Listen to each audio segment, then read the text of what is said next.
मंदारमाला कलिकाल काले कपालमालांकित शेखराय दिगंबराय च दिगंबराय नमः शिवाय च नमः शिवाय।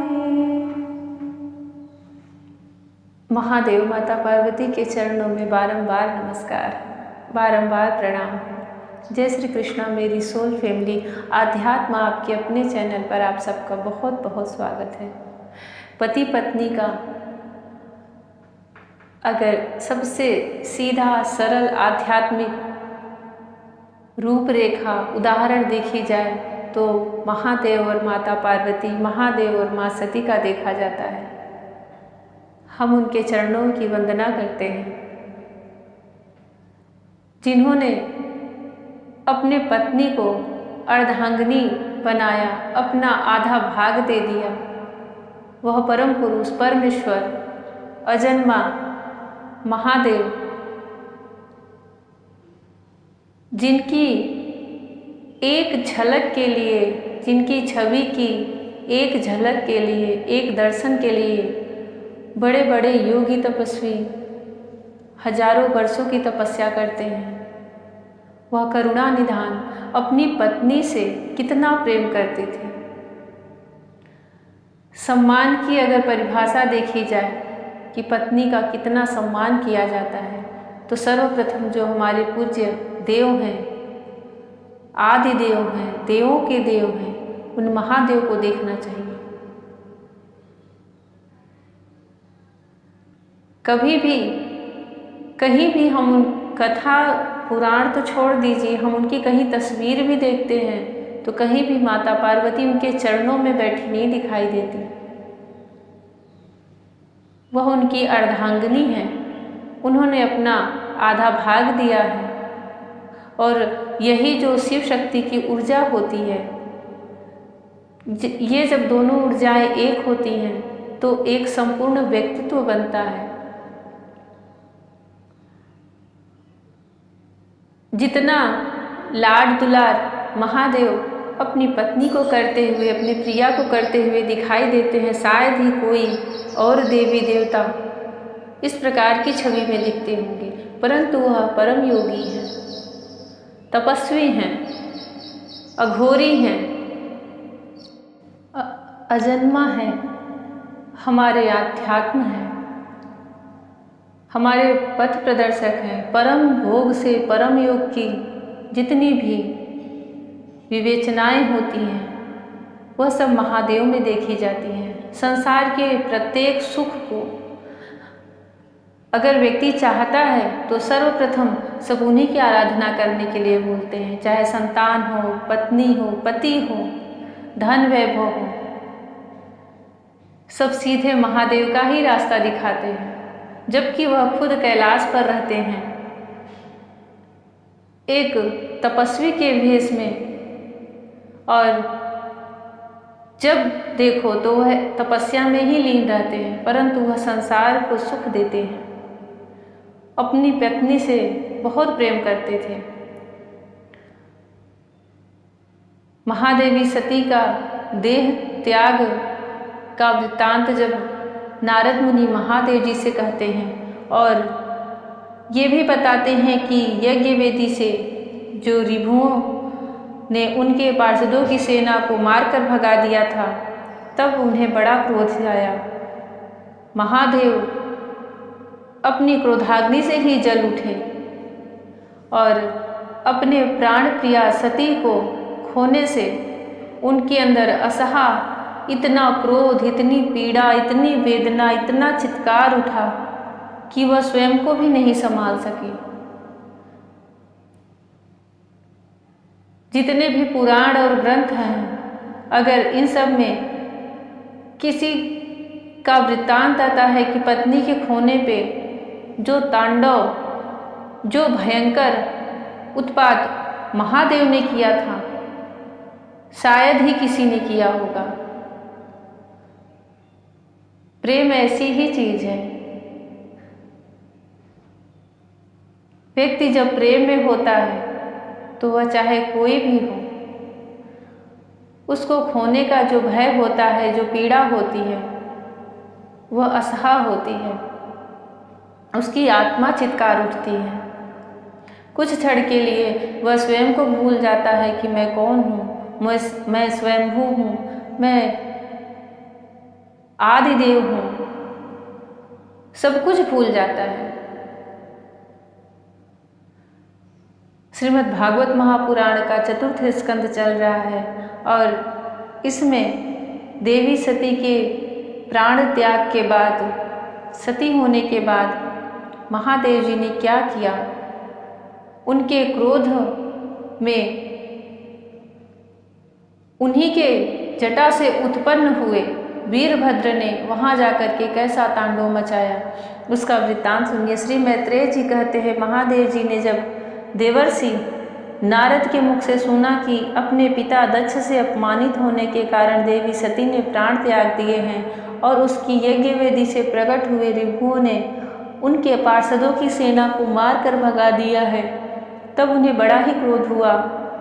उन्होंने उग्र रूप धारण कर क्रोध के मारे होठ चबाते हुए अपनी एक जटा उखाड़ ली, जो बिजली और आग की लपट के समान दीप्त हो रही थी, और सहसा खड़े होकर बड़े गंभीर अट्टहास के साथ उसे पृथ्वी पर पटक दिया। उससे तुरंत ही एक बड़ा भारी लंबा चौड़ा पुरुष उत्पन्न हुआ। उसका शरीर इतना विशाल था कि वह स्वर्ग को स्पर्श कर रहा था।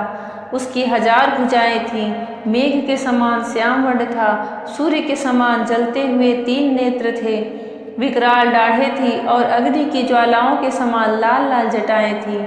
उसके गले में नरमुंडों की माला थी और हाथों में तरह तरह के अस्त्र शस्त्र थे। जब उसने हाथ जोड़कर पूछा, भगवन मैं क्या करूं? महादेव की जो जटाएं हैं, जब उनके जटाओं का प्रसंग आता है तो वह जब अपनी जटाओं को खोल देते हैं तो समझ लीजिए वो त्रिलोकी को भी ढक सकते हैं। और उनकी जटा का सिर्फ एक बाल, उसमें इतनी शक्ति है। वह महादेव का अंश ही है। वह भगवान से पूछता है, भगवान मैं क्या करूं?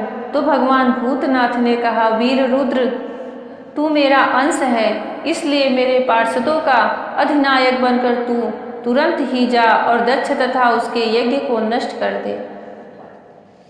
प्यारे विदुर जी, जब देवाधिदेव भगवान शंकर ने क्रोध में भरकर ऐसी आज्ञा दी, तब वीरभद्र उनकी परिक्रमा करके चलने को तैयार हो गए। उस समय उन्हें ऐसा मालूम होने लगा कि मेरे वेग का सामना करने वाला संसार में कोई नहीं है और मैं बड़े से बड़े वीर का भी वेग सहन कर सकता हूँ। वे भयंकर सिंहनाद करते हुए एक अति कराल त्रिशूल हाथ में लेकर दक्ष के यज्ञ मंडप की ओर दौड़े। उनका त्रिशूल संसार संहारक मृत्यु का भी संहार करने में समर्थ था। महादेव जितने भी पापी होते हैं उन सब का संहार आप ऐसे ही कीजिए जैसे आपने दक्ष का किया। आपके जितने भी भक्त हैं वह ऐसे ही सताए हुए रहते हैं। आप उन सब का कल्याण करें, उन सब की भी याद करें।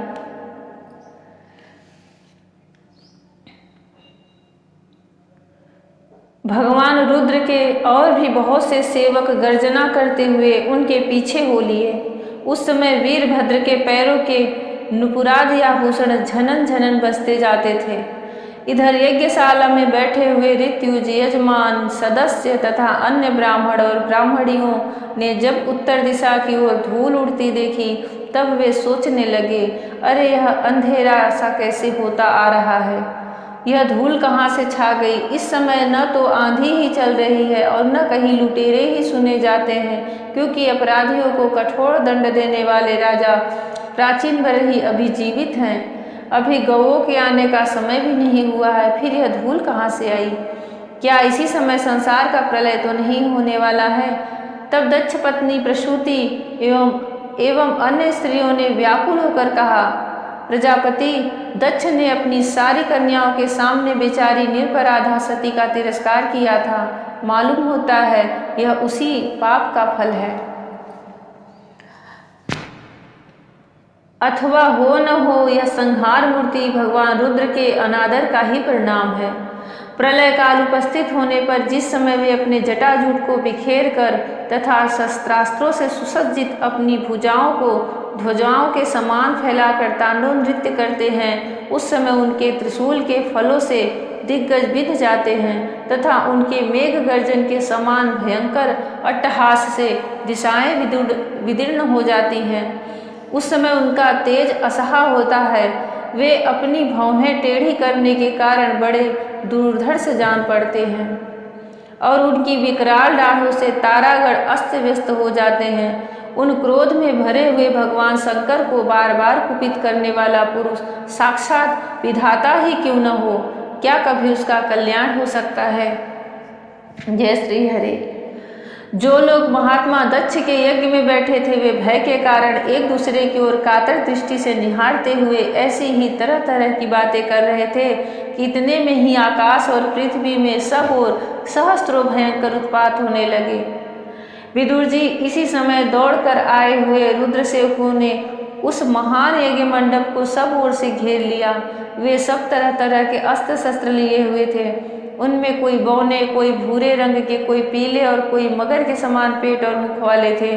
उनमें से किन्हीं ने प्रांगवास यज्ञशाला के पूर्व और पश्चिम के खंभों को बीच में आड़े रखे हुए डंडे को तोड़ डाला। किन्हीं ने यज्ञशाला के पश्चिम की ओर स्थित पत्नीशाला को नष्ट कर दिया। किन्हीं ने यज्ञशाला के सामने का सभा मंडप और मंडप के आगे उत्तर की ओर स्थित आग्नेयशाला को तोड़ दिया। किन्हीं ने यजमान गृह और पाकशाला को तहस नहस कर डाला। किन्हीं ने यज्ञ के पात्र फोड़ दिए। किन्हीं ने यज्ञियों को बुझा दिया। किन्हीं ने यज्ञ कुंडों में पेशाब कर दिया और किन्हीं ने वेद की सीमा के सूत्रों को तोड़ डाला। कोई मुनियों को तंग करने लगे, कोई स्त्रियों को डराने धमकाने लगे और किन्हीं ने अपने पास होकर भागते हुए देवताओं को पकड़ लिया। मणिमान ने भृगु ऋषि को बांध लिया और वीरभद्र ने प्रजापति दक्ष को कैद कर लिया तथा चंडीस ने पूषा और नंदीश्वर ने भगदेवता को पकड़ लिया। भगवान शंकर के पार्षदों की यह भयंकर लीला देखकर तथा उनके कंकड़ पत्थरों की मार से बहुत तंग आकर वहाँ जितने ऋत्युज, सदस्य और देवता लोग थे सबके सब जहाँ तहाँ भाग गए। भृगु जी हाथ में श्रुवा लिए हवन कर रहे थे। वीरभद्र ने इनकी दाढ़ी मूछ नोच ली क्योंकि इन्होंने प्रजापतियों की सभा में मूछे ऐंठते हुए महादेव जी का उपहास किया था। उन्होंने क्रोध में भरकर भगदेवता को पृथ्वी पर पटक दिया और उनकी आंखें निकाल ली क्योंकि जब दक्ष देव सभा में श्री महादेव जी को बुरा भला कहते हुए श्राप दे रहे थे उस समय इन्होंने दक्ष को शयन देकर उकसाया था। शयन देकर मतलब जो आँखों से इशारा करते हैं किसी को उकसाने के लिए, और यह बहुत बड़ा पाप होता है। इसमें सुन लीजिए भागवत में। और यह 100 में से 80 लोगों को तो देखा ही जाता है करते हुए। बात भी मुंह पे करते रहेंगे फिर भी आंखों से ऐसे इशारा करके पीछे से चुगली करना शुरू कर देंगे, जो कि बहुत ही गलत बात है। वो कहीं के नहीं रहते, न संसार के रहते हैं, न भगवान के रहते हैं, न स्वयं के ही रहते हैं। किसी के प्रति ना उनकी ईमानदारी रहती है और सबसे कुटिल माने जाने वाले मनुष्यों में से वो आते हैं। मुझे तो ऐसे व्यक्तियों को देख के चिढ़ आती है कि बात भी करेंगे परंतु दूसरों से तुरंत आंखें मटका करके उसी का उपहास करने लगेंगे। यह सब पाप की श्रेणी में आते हैं, अपराध की श्रेणी में आते हैं। क्रोध करने वाला तो बुरा है या नहीं है, परंतु जो उसको उकसाता है वह उससे कहीं ज़्यादा बुरा होता है। इस सभा मंडप में इन लोगों को सिर्फ इसलिए दंड दिया जा रहा है कि जब महादेव और माता सती का अपमान हो रहा था और इन सबके सामने माता सती ने अपना प्राण त्याग किया, देह त्याग किया। सब इतने बड़े बड़े महात्मा हैं, पर सबकी बुद्धि हर जाती है। जब यह बिल्कुल सत्य है, जब हम किसी पाप का धन खाते हैं तो हमारी बुद्धि वैसी ही होती है। उनका दोष नहीं रहता इसमें, उनके अन्न का दोष हो जाता है, उनके धन का दोष हो जाता है। भृगु ऋषि हुए, भग देवता हुए, यहाँ जितने लोगों को सजा मिल रही है ये सब साधारण नहीं थे, महादेव जी से उत्पन्न हुए थे। परंतु उस समय वह दक्ष के यज्ञ में बैठे हुए दीक्षित हुए थे और वह सब कुछ देख रहे थे और बार बार देख रहे थे कि दक्ष अपमान पर अपमान किए जा रहा है, व्यंग बातें बोल रहा है। और यहाँ तक कि उसी यज्ञ सभा में सती ने भी अपना देह त्याग कर दिया। हर किसी भी चीज की हद होती है। कोई भी एक सीमा तक ही सह सकता है, चाहे वह स्वयं भगवान ही क्यों न हो। महादेव जी भी बहुत वर्षों से उस अपमान को सह रहे थे, परंतु उनकी भी धैर्य, उनकी भी सीमा टूट गई। तो मनुष्यों की तो बात ही क्या है जिसके अंदर धैर्य ही नहीं है।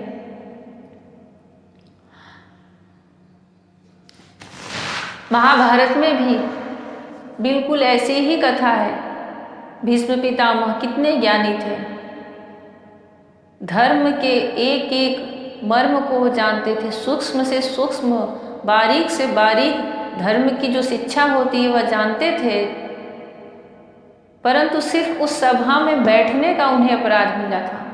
ना तो उस सभा से उठकर गए वो, ना ही उन्होंने रोका, सिर्फ अपनी प्रतिज्ञा के वश में बैठे थे। द्रोणाचार्य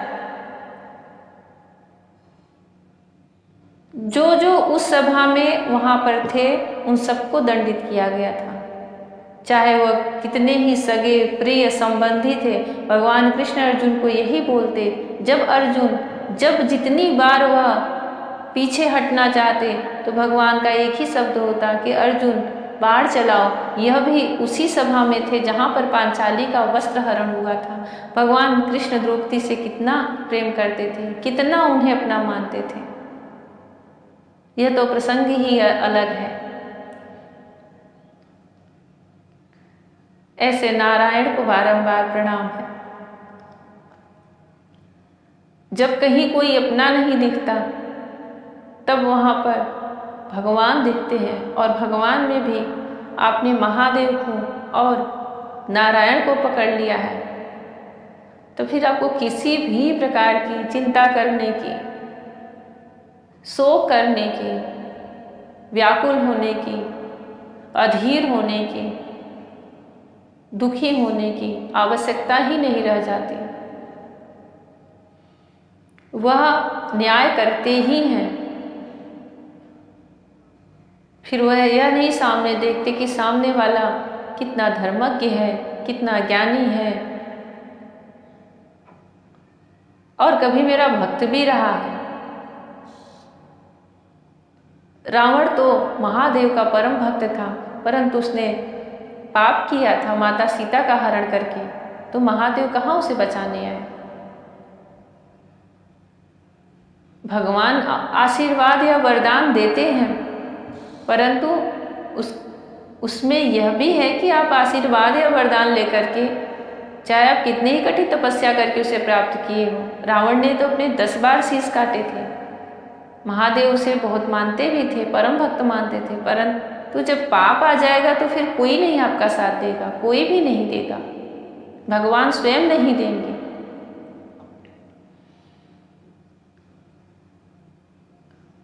भीष्म पितामह भगवान श्री कृष्ण के परम भक्त थे। सरसैया पे पड़े हुए भीष्म पितामह को भगवान साक्षात अपने चतुर्भुज का दर्शन करके मोक्ष करा दिए, परंतु उन्होंने जो अपराध किया था उसे नहीं माफ किए, उसे नहीं क्षमा किए, क्योंकि वह क्षमा करने योग्य ही नहीं था। वैसे ही इस यज्ञ मंडप में वह चाहे कितना ही विशाल यज्ञ चल रहा हो, सारे देवताओं को वहाँ भाग मिल रहा था, परंतु गलत हो रहा था, पाप हो रहा था, अधर्म हो रहा था। महादेव अपने पूर्ण क्रोध में, जो उनका वास्तव में अवतार है, रुद्र का, और भीषण वहां पे उत्पात करते हैं, किसी को भी नहीं छोड़ते। और विध्वंस करने के बाद जो प्रसंग आता है वह इतना कारुणिक है, इतनी पीड़ा होती है उसे सुन करके कि सती के उस जले हुए देह को लेकर के वह जटाओं को खोले ऐसे भटकते रहते थे शमशान में, यहाँ वहाँ। अंतर से वह मान ही नहीं पाते थे कि इसकी मृत्यु हो चुकी है।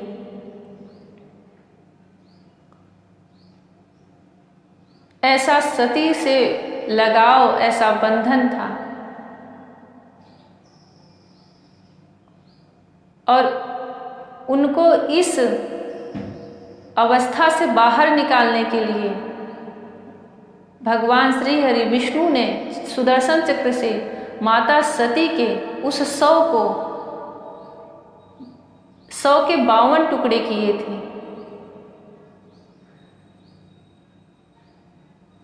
ये सब सुनने में तो बस हम पढ़ लेते हैं, लेकिन कभी क्षण भर बैठ के उन दृश्यों की, उन घटनाओं की कल्पना करो तो अंदर से मन कांप जाता है।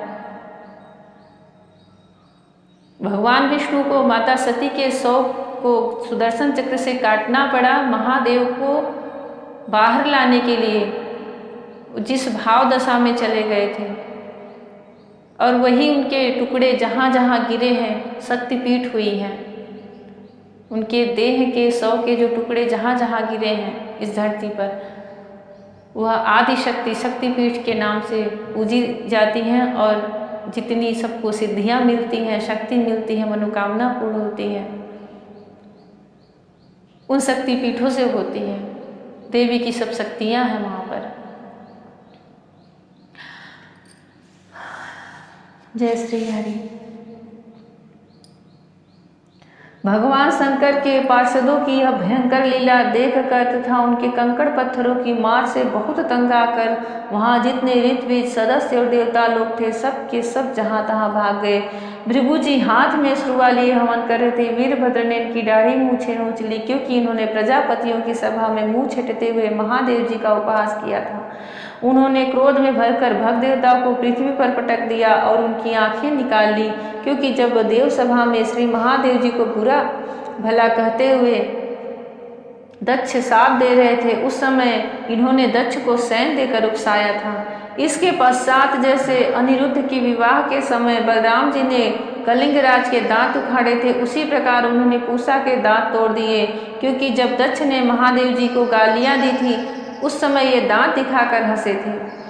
फिर वे दक्ष की छाती पर बैठकर एक तेज तलवार से उसका सिर काटने लगे, परंतु बहुत प्रयत्न करने पर भी वे उस समय उसे धड़ से अलग न कर सके। जब किसी भी प्रकार के अस्त्र शस्त्रों से दक्ष की त्वचा नहीं कटी, तब वीरभद्र को बड़ा आश्चर्य हुआ और वे बहुत देर तक विचार करते रहे।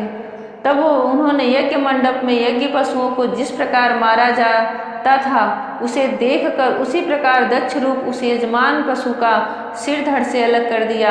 यह देखकर दक्ष उस समय यज्ञ में दीक्षित थे, इसलिए मंत्रों से उन्हें अवमंत्रित करके सुरक्षित कर दिया गया था।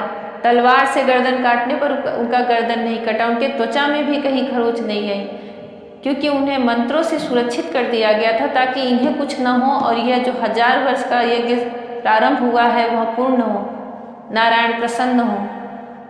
परंतु जो यजमान होता है उसको किस प्रकार एक ही तरह से मारा जा सकता है, यह वीरभद्र ने देखा। और जैसे यज्ञ पशु की बलि दी जाती वैसे उन्होंने उसी प्रकार उसी विधि से दक्ष के गर्दन को काट करके उस हवन कुंड में डाल दिया। यह देखकर भूत प्रेत और पिशाचादि तो उनके इस कर्म की प्रशंसा करते हुए वाह वाह करने लगे और दक्ष के दल वालों में हाहाकार मच गया। वीरभद्र ने अत्यंत कुपित होकर दक्ष के सिर को यज्ञ की दक्षिणाग्नि में डाल दिया और उस यज्ञशाला में आग लगाकर यज्ञ को विध्वंस करके वे कैलाश पर्वत को लौट गए। जय श्री कृष्ण। महादेव सबकी रक्षा करें, वह बहुत करुणा निधान है, भोले बाबा हैं, अति शीघ्र प्रसन्न होते हैं और रुद्र हैं, क्रोध भी उतनी ही तेज आता है, परंतु करुणा निधान है, देवों के देव महादेव हैं। हम सब पर अपनी कृपा दृष्टि बनाएं, हम सब पर अपना कल्याण बरसाएं। उनके इस प्रचंड तांडव को देख करके ब्रह्मा जी देवताओं को ले जा करके कैलाश पर्वत पर उन्हें मनाते हैं, उनसे क्षमा मांगते हैं, उनको शांत करने का प्रयास करते हैं। जय श्री कृष्णा, राधे राधे, हरि ओम।